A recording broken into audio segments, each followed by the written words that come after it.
¿qué tal amigos? ¿Cómo están? Bienvenidos otra vez aquí a su programa favorito de cada semana, Hablemos de Pan. Y para toda la gente de Facebook que nos está escuchando aquí a través de este perfil, hoy tengo un invitado de lujo, ya lo están viendo en la pantalla, es el maestro Francisco Tejero, a quien le doy la más cordial bienvenida. Nos está saludando desde España. ¿Dónde se encuentra usted, maestro? Bienvenido, buenas tardes para usted, buenos días para mí. Bueno, pues en este momento me encuentro en mi pueblecito que se llama Berzocana. Está Berzocana. en Extremadura, en la Sierra de Aguilluerca. Aquí me encuentro estos días. Ah, qué bueno está ya pasando esta época del año y sobre todo esta situación del coronavirus, ¿no? Ya. Bueno, aquí en España ya vamos avanzando y ya podemos salir de casa, ya podemos hacer algunas cosas que hace pocos días no podíamos hacer. Estábamos totalmente confinados en casa. Qué bueno que cuando menos esa situación ya está, cuando menos siendo un poco superada. Digo un poco porque se sigue escuchando que aún siguen casos, ¿no? Que se están dando, pero pues parece que ya en menor medida. Sí. Qué bueno, me da mucho gusto. Maestro, la molesto yo en esta ocasión porque a propósito de la pandemia del COVID-19 y bueno, todos sabemos que empieza a cambiar la configuración no solo social, sino también la económica y por supuesto en esa nos vemos los panaderos que, bueno, creo que vamos a empezar a ver la panadería ya desde otro punto de vista. En su opinión y bajo su visión, ¿cuáles serían los cambios que se avecinan para la panadería tradicional, ¿no? Sobre todo para no perderse y quedar rezagada en la competencia por el gusto de los consumidores? Bueno, la panadería actualmente, la visión genérica de la panadería es que ha habido un avance de técnica del frío, el cual el pequeño panadero no ha implementado estas técnicas. Estas técnicas de frío, técnicas de panes precocidos, técnicas de masa congelada. El pequeño panadero no ha sabido o no ha implementado de una forma genérica esto. No quiere decir que algunos sí lo hayan hecho. Esa falta de profesionales que todavía que hay en la panadería está arrastrando que muchos negocios, cuando el padre se jubila, no haya un hijo con ganas, que esté entusiasmado en el negocio. Por otro lado, los supermercados, que siempre tenían aproximadamente como un 20% de la venta del pan, ahora, en este momento y con la situación del COVID, ha superado, prácticamente ha absorbido el 40% de las ventas del pan. Ese porcentaje o esa merma en las ventas del pequeño panadero se ha trasladado al supermercado y el panadero está viendo reducir sus ventas de pan tradicional. Hay un gran miedo a la venta directa, a ese pan que siempre ahí en México se agarra con una pinza y se va echando en la charola, en otros sitios donde se pone el pan en el mostrador. Todo eso se ha reducido al mínimo, prácticamente ha desaparecido por el miedo del consumidor al pan que está tocado o que no está embolsado, ¿no? Por otro lado, pues surgieron otras alternativas a la panadería, ¿no? Surgieron pues cafés panadería, tiendas de conveniencia, panes en gasolinera, panes empaquetados en cuestión, ¿no?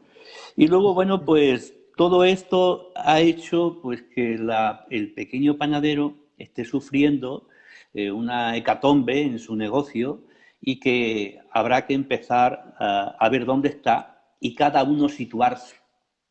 El que es un panadero artesano tendrá que encontrar su sitio Pero hay muchos panaderos artesanos que están haciendo panes o compitiendo con panaderías industriales y cada uno debe de encontrar su sitio, si es artesano o es industrial. Y un pequeño panadero que tiene una panadería y vende pan en su panadería, la única forma de aumentar sus ventas es ampliando los puntos de venta. No es posible que va a venir más gente a tu panadería, a no ser que tú traslades tu punto de venta a otro sitio.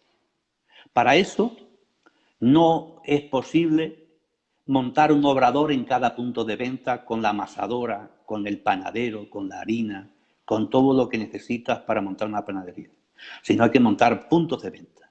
Y eso implica agarrar las nuevas tecnologías de masas congeladas, de panes precocidos, etcétera. Muy bien. Entonces, Y dígame, sí, usted dime. como una autoridad en todo esto que es las masas, tanto, pues ahora sí de refrigeración, congelado y precocido, ¿usted ve que esto sean las tendencias o más bien las técnicas que ya se deben de empezar a implementar como para este tipo de negocios, echarlos a andar y que funcionen adecuadamente? Bueno, como dije antes, el panadero debe primero encontrar su sitio. Si es un panadero artesano, si es un panadero semi-industrial o industrial, y que se está hablando ahora mucho como que hay un gran éxito con los panes de masa madre, y efectivamente los panes de masa madre están teniendo éxito, pero no todo el mundo le gusta, no a todo el mundo le gustan los panes de masa madre, que suelen ser más ácidos, suelen ser panes más densos, suelen ser panes más compactos, y no todo el mundo. Es un nicho de mercado que siempre hay que tener, pero no, eso no quiere decir que nos vamos a volver todos como locos a hacer pan exclusivamente de masa madre. Hay otra técnica que consiste en la masa refrigerada, que consiste en refrigerar la masa, con eso se consigue más sabor, se consigue que yo pueda hacer el día de antes más variedades para ampliar la oferta y que en las horas de trabajo yo tener un surtido más grande. Y por supuesto, las masas refrigeradas te permiten ir horneando todo a lo largo de todo el día. Por lo tanto, ese panadero debe de ir encontrando cuál es su nicho. Y sobre todo hay que ampliar una oferta en panes saludables. El consumidor está demandando panes altos en proteína, está demandando panes con alto contenido en fibra, con bajo contenido en gluten, panes con una reducción importante de azúcar y hay que aprender también a hacer panes empaquetados. El pequeño panadero le ha esta pandemia y no tenía previsto que sus panes tradicionales se pudieran empaquetar con una larga vida. Es decir, que sus panes de toda la vida puedan estar en una bolsa de plástico más tiempo de vida útil. El panadero pequeño no estaba preparado. Entonces debe de conocer cuál es el etiquetado, qué cambios debe de hacer en sus panes para poderlos embolsar, empaquetar, que no se arruguen, que estén libres de enmohecimiento, que no se haga un pan viejo. Estas técnicas debe el panadero aprenderlas porque la pandemia no se va a terminar ya.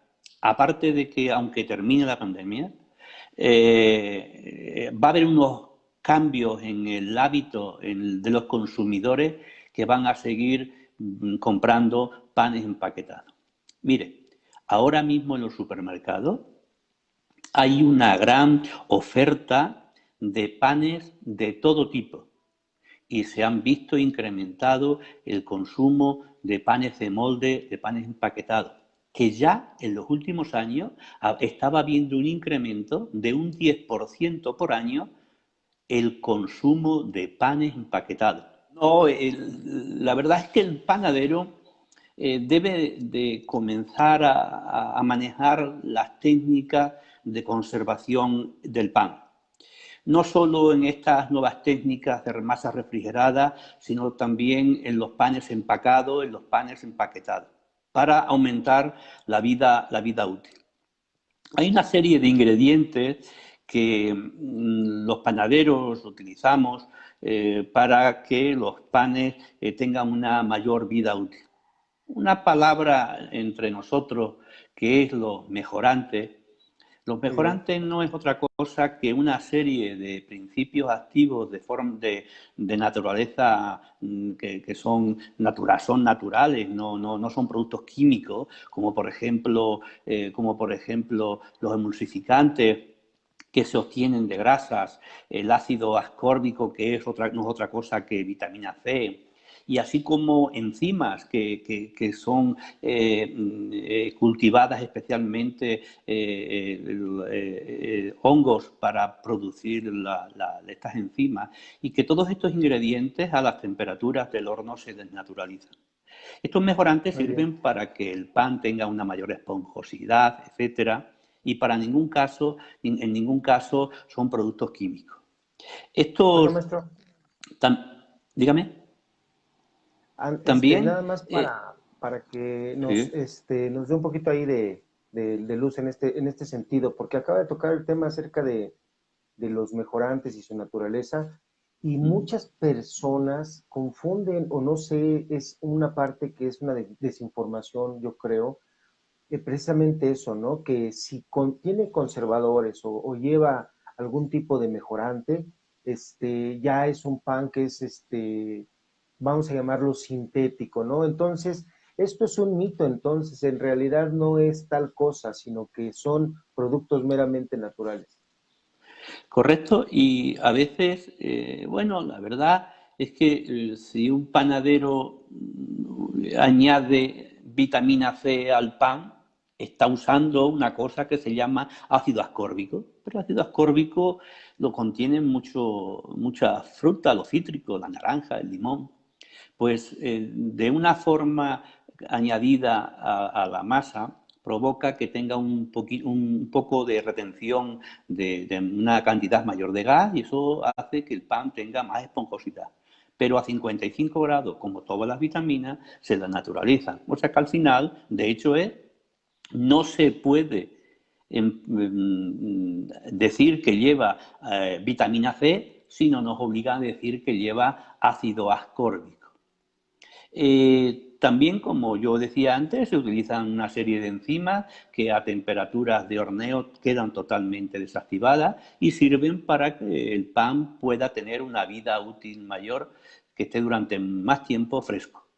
No tiene nada que ver eso con otros ingredientes que son los conservantes o conservadores, que esos sí son productos más químicos.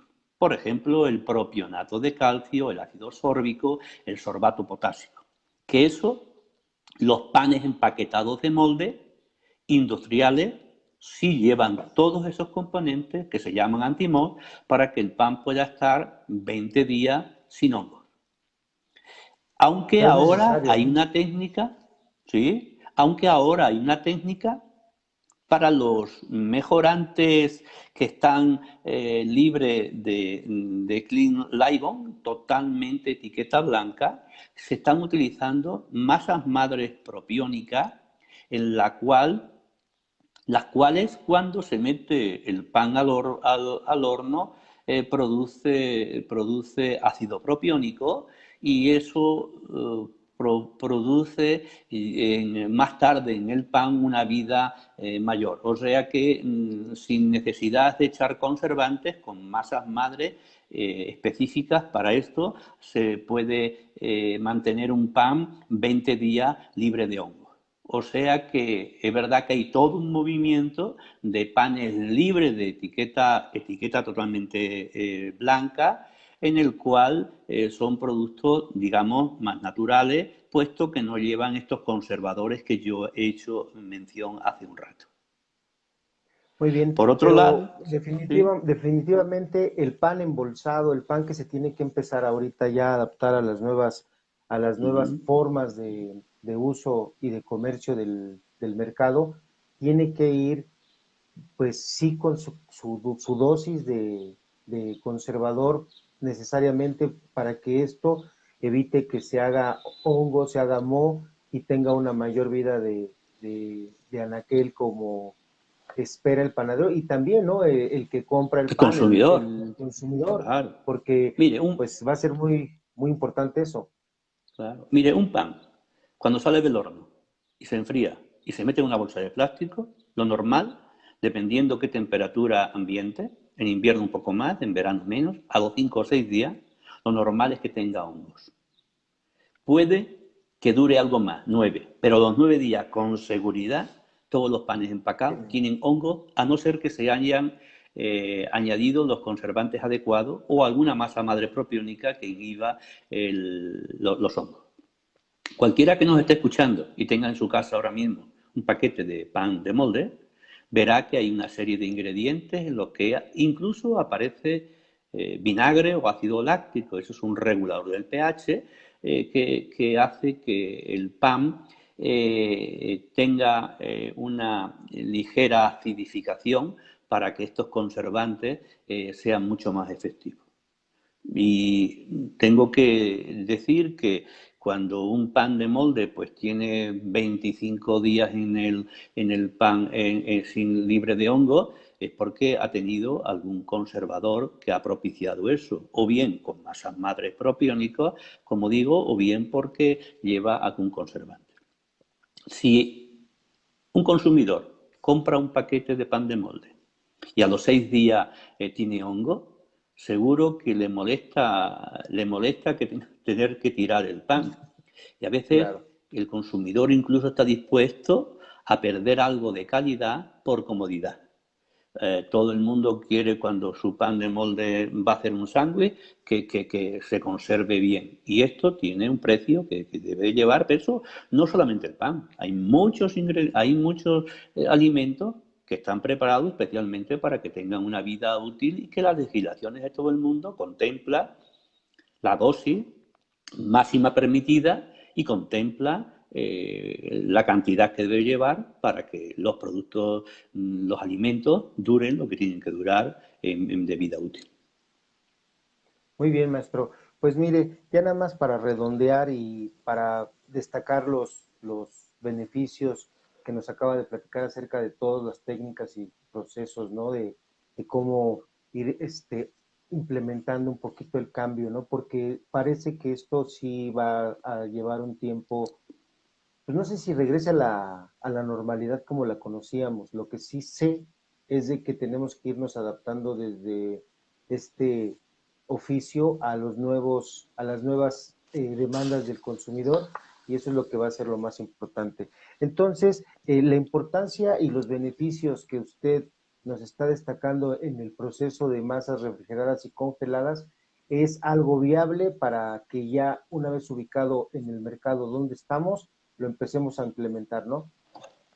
Bueno, la verdad es que, como yo decía, alguien, un pequeño panadero que quiera vender más pan, como no sea que haga un reparto de pan, como no sea que haga nuevos puntos de venta, no va a vender más pan, no va a venir más gente a tu panadería. La gente que viene a tu panadería es la del barrio o que tú tengas éxito en un pan que has lanzado y que tienes renombre y pueda venir de otros sitios a comprarte el pan. Pero lo normal es que tu clientela es la de todos los días. Si tú quieres llegar a vender más pan, tienes que abrir puntos de venta. Y los puntos de venta solo se pueden abastecer y si tienen éxito es porque hay pan caliente. Y si hay pan caliente es porque termino de elaborar los panes allí, que previamente en el obrador central se han hecho panes precocidos. La precocción es interrumpir el proceso de cocción, en el que en un momento determinado, cuando lleva aproximadamente un tercio del tiempo de cocción, todavía sin haber empezado a agarrar color el pan, se saca, se refrigera, se congela o se empaqueta en atmósfera modificada en ATM y posteriormente en el punto de venta se vuelve a colocar en una bandeja y se termina de hornear. Esta técnica está implementada en todo el mundo. De hecho, es que en todos los supermercados, la venta del pan es en esta técnica. Muy pocos supermercados hacen pan. En muy poquitos supermercados hay harina, sino que todos los panes están precocidos. El consumidor ya ha aceptado esto perfectamente. El consumidor sabe que los panes están precocidos y que en el supermercado calientan nuevamente el pan. Y eso en todo el mundo se ha aceptado. Y un pan precocido no es malo. Un pan precocido es diferente. Pero sí, eso es que si tú haces un pan precocido bueno, cuando horneas el pan, vuelve a salir un pan precocido bueno. O sea que no porque esté cocido, no porque se haya congelado, el pan es malo. Todo depende de la técnica con la que se ha elaborado. Un pan artesanal de masa madre que ha sido precocido, posteriormente congelado y vuelto a descongelar y hornear, puede ser un pan de gran calidad. Interrumpir ese proceso de cocción conlleva que después hay que conservarlo, o congelado, o refrigerado, o en atmósfera modificada, como he dicho ahora. Si es refrigerado, la vida útil está limitada. Máximo 7 u 8 días. A los 7 u 8 días ya saldría hongos. Pero como la legislación contempla que los panes normales, los panes del día, pues no pueden llevar conservantes. Entonces, para eso, si va a estar demasiados días, ya hay que congelar porque ahí se interrumpe toda actividad fermentativa, actividad enzimática y la proliferación de hongos, ¿no? Otra técnica, aparte de eso, sería las masas prefermentadas. Yo puedo elaborar un croissant, toda la familia del croissant, que son napolitanas, caracolas, pues ustedes ahí en México pues dicen el cuernito, el pan de chocolate, lo que son las masas hojaldradas con levadura. Esa se interrumpe el proceso de fermentación, o sea, cuando lleva el 90% de su volumen en fermentación, sin haber entrado al horno, entran al congelador, se ultracongelan y en el punto de venta solo se descongela, se pintan de huevo y a hornear. Y esa técnica solo es posible en las masas tipo hojaldradas con levadura. Porque después hay otra técnica que consiste en las masas ultracongeladas para todos los hojaldres que no llevan levadura y para aquellas masas de brioche que tienen demasiado volumen. Por ejemplo, una concha, una masa de concha ahí en México, aquí en Europa, pues un brioche o un pan de hamburguesa, panes muy voluminosos, panes dulces, panes soft, no es posible aplicar ni en masa prefermentada ni precocción. Suele ser masa ultracongelada que necesita la descongelación, la fermentación y horneado. O sea que para eso sí necesito cámara de fermentación para darle el volumen total antes de hornearlo. Y Simplemente se luego, detiene todo el proceso de la levadura, ¿no? Que una vez que se formó el pan, así mismo se tiene que congelar y ya en el lugar de donde se va a hornear finalmente, ahí es donde se da todo el proceso de fermentación, ¿no? así es. Entonces, un negocio que es un punto de venta. Los panes tipo bolillo, baguette, italiano, chapata, panes integrales, panes de cereales, esos serían precocidos. Todo lo que son los feuilletés, hojaldres para nosotros, todo eso sería en masa cruda, congelada, que en el punto de venta se descongelan y se hornean. Y todos los panes soft, blanditos, suaves, dulces, sería en masa congelada, que ahí sí necesitaría descongelar, fermentar y hornear. Y hay ciertos productos que pueden ser totalmente terminados, congelados en el propio envase que se va a vender. Por ejemplo, para mí una magdalena, un muffin, para vosotros una mantecada. Lo que son masas batidas. Muchas de ellas, de estas masas, se elaboran, como siempre, del proceso tradicional. Cuando sale del horno, se mete en la bolsa, se cierra la bolsa y en esa misma bolsa se congela. Y en el punto de venta simplemente se descongela en la propia bolsa, reabsorbe nuevamente la humedad y está el producto como el primer día que se congeló.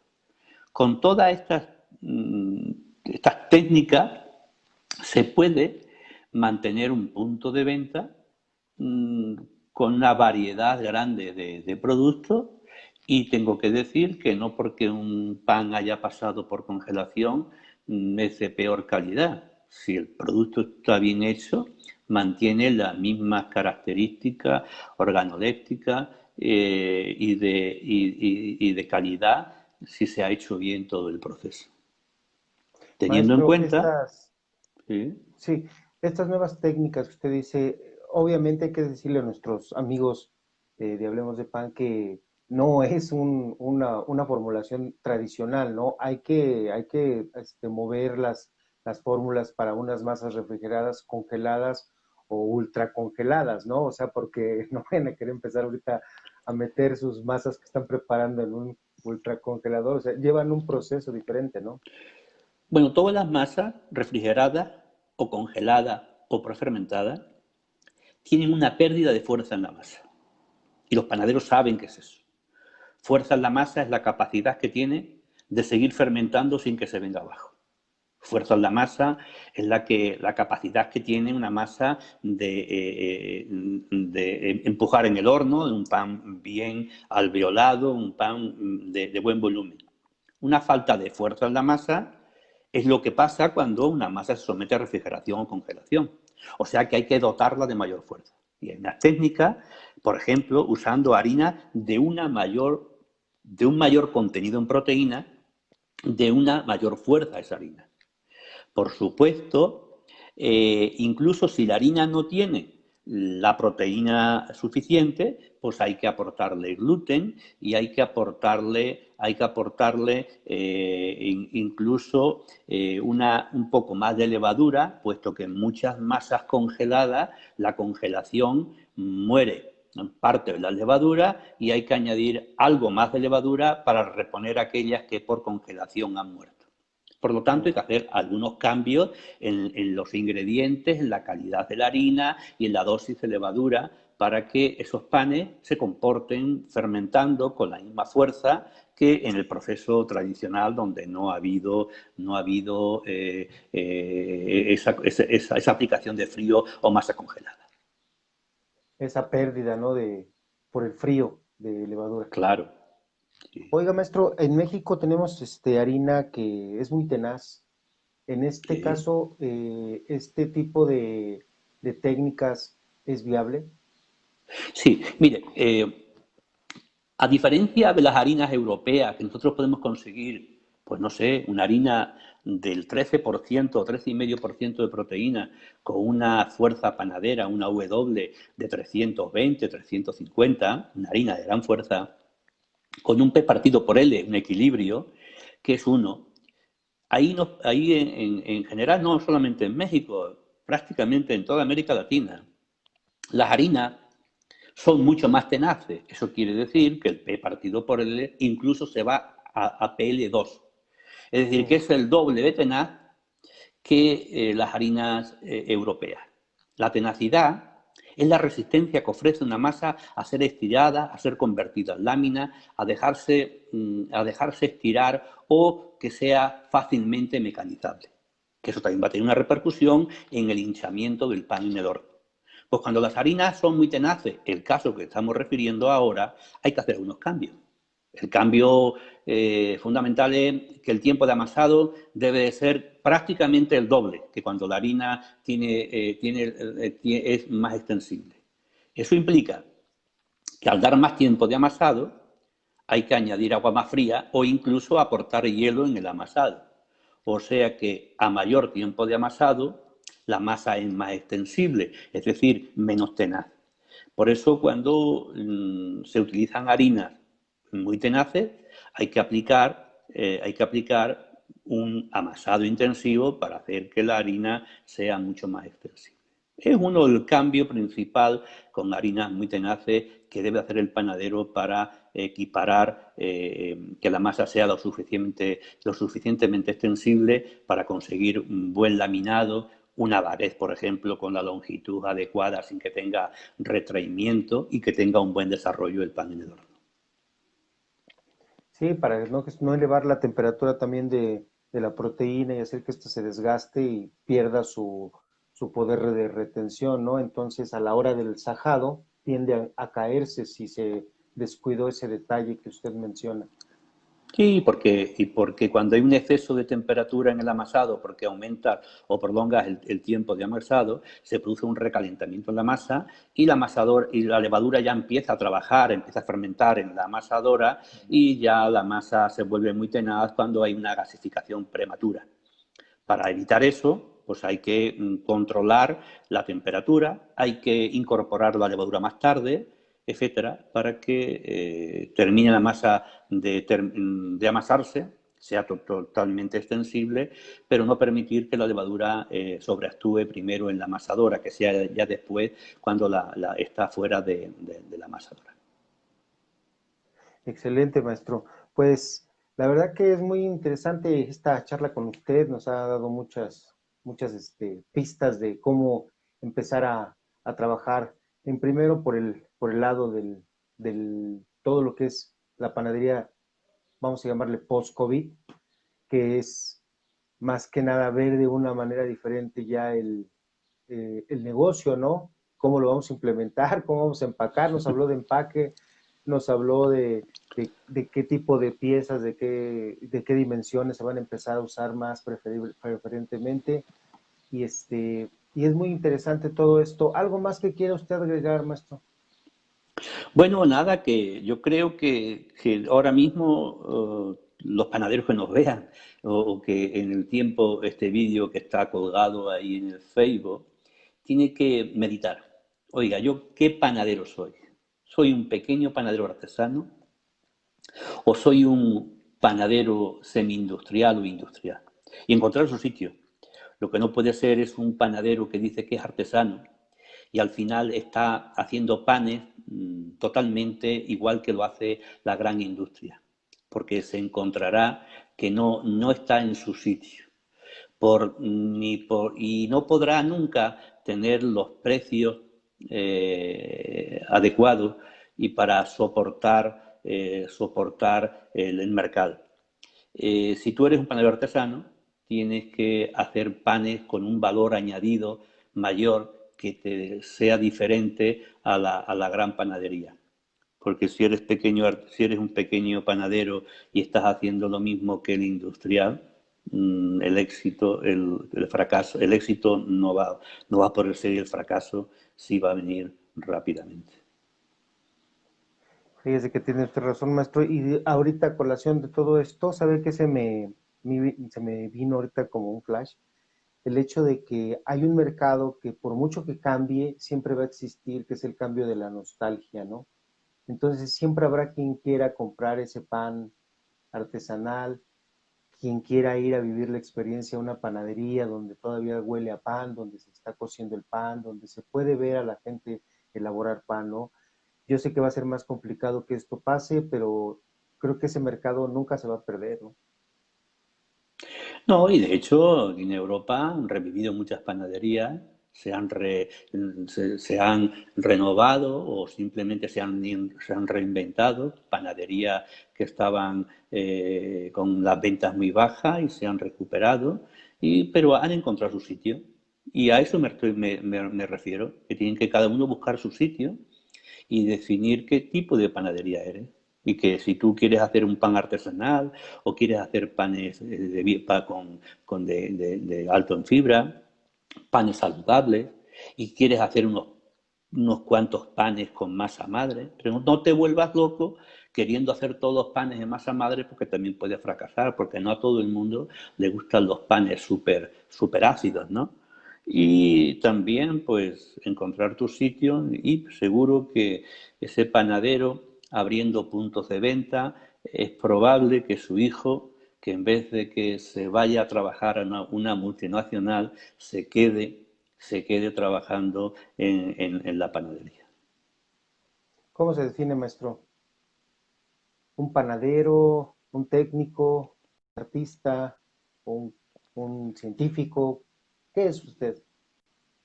Pues fíjese, Alejandro, que yo vengo de una familia panadera y yo no he sido panadero porque surgió. Mi familia ya lo era y al final uno está haciendo lo que le gusta. Y yo disfruto mucho haciendo pan y he tenido la oportunidad de hacer pan en muchos sitios de todo el mundo. Y eso pues me ha dotado de una experiencia que nada más entrar a un obrador, simplemente por ver viendo la amasadora, el horno, qué proceso es, eh, tengo la capacidad de absorber rápidamente cuál es el proceso más adecuado en función a la amasadora, en función a la maquinaria que tiene, a la temperatura, y eso pues lo da la experiencia. Fíjate que yo he sido profesor en una escuela de panadería durante 14 años en Madrid. Todavía imparto algunos cursos, pero ya me dedico más a la consultoría. Y es verdad que yo trato siempre en mis cursos, en mis asesorías, de transmitir toda esa experiencia, porque a mí me quedan 2 años para jubilarme. Pues una vez que yo me jubile, pues toda esa experiencia mía, pues no sé, por ejemplo, por este medio podemos seguir hablando de pan, ¿no? Como tú has titulado a este programa, Hablemos de pan. Sí, Y puede que hablemos de pan. sigamos hablando de pan en el tiempo. Pues sí, sí, una gran trayectoria y pues la verdad que es un lujo haber tenido esta oportunidad y que usted me haya dado la oportunidad de dirigirse pues a mí, a mis seguidores, a la comunidad que pues que forman este perfil de Hablemos de Pan. La verdad que es muy interesante. Esperamos verlo pronto por México. Sabemos de su gran trayectoria, de sus libros. Usted ya ha dejado una huella. Sin duda alguna es uno de los referentes y quien sabe de pan, cuando menos me atrevo a decir, 35 años a la fecha, usted es el número uno y se lo agradecemos. Por último, ¿cómo le gustaría que pasara la historia? Ya pasó a la historia, pero ¿cómo le gustaría que se hablara de usted en el futuro cuando nuestros hijos hablen de usted? Pues de un panadero apasionado, de un panadero que disfrutó mucho haciendo pan y disfrutó mucho transmitiendo ese concepto de la proporción de la temperatura y el tiempo. Panadero que maneja la proporción, la temperatura y el tiempo y de condiciones, sabe de pan, maneja la panificación. Y la clave de un panadero es eso, conocer el concepto, el tacto en la masa para decir esta masa está bien, va a salir un buen pan y solo ocurre cuando el panadero domina esos tres pilares de la panificación, la proporción, la temperatura y el tiempo. Así cerramos la entrevista. Muchas gracias al maestro Francisco Tejero. Gracias por habernos abierto la puerta de su hogar, brindarnos esta entrevista. La verdad que le quiero mandar un abrazo hasta allá, hasta donde se encuentra usted en su lugar de residencia. Y pues espero que COVID no nos robe la oportunidad de tener la expo. Está muy cerca en agosto, no se ha pospuesto, pero si Dios quiere, por aquí lo veríamos en esas fechas, ¿no es así? Así es. Vale, pues muchas gracias Alejandro y Y pronto, en cuanto podamos viajar, te aseguro que estaré por México porque tengo trabajos pendientes en México. Próximamente iré para allá. Gracias. Pues que así sea. Hasta luego, maestro, y muchas gracias por la entrevista. Hasta la vista. Gracias. Adiós. Gracias. Adiós. Bueno, pues queridos amigos, ya escuchamos al maestro Francisco Tejero que nos hizo el favor de compartir con todos nosotros esta super experiencia que la verdad espero que todo lo que él nos platica, que él maneja acerca de la panadería, siendo él todo pues una autoridad en el tema, pues sea bien aprovechado por ustedes. Si no les quedó claro algo de lo que dijo el maestro, repitan el video las veces que sea necesario, porque de verdad que son pocas las veces que se tiene la oportunidad, créanmelo, de tener una entrevista de este nivel. Yo, pues, la verdad que estoy muy contento, muy orgulloso de que me haya dado la oportunidad de tenerlo aquí en la cámara, saludarlo, poderle darle mis respetos y ofrecerle pues un gran respeto y admiración, ¿no? Es un maestrazo y creo que todos los que hacemos pan sabemos que es una gran personalidad. Un abrazo nuevamente hasta allá, hasta su lugar de residencia en España. Y bueno, pues yo me despido, será hasta la próxima semana cuando nos volvamos a encontrar en un capítulo más de Hablemos de Pan y seguramente tendremos otra gran personalidad que nos va a traer algo de su experiencia, de su conocimiento, para que pues aprendamos un poquito más, cada día más acerca de lo que es el pan. Y el maestro Tejero tiene un libro, escribió un libro que se llama Hacer pan es fácil, pero pues yo creo que no es tan fácil después de todos los conceptos que nos dijo ahorita. Tiene su tiempo, tiene su ciencia. Y recuerden, ¿no? Yo pienso que hacer pan, pues a lo mejor cualquiera lo hace, pero ser un gran maestro como el maestro Francisco Tejero, no cualquiera. Hay que, hay que dominar esas tres virtudes que él nos mencionó, la proporción, el tiempo y la temperatura. Así es que, pues un abrazo al maestro y gracias a usted por habernos sintonizado. Hasta la próxima, yo soy su amigo Alejandro Vargas y recuerde que si no es ahora, ¿cuándo? Y si no somos nosotros, ¿quién? Hay que hacer el cambio, quédense en casa y hasta la próxima.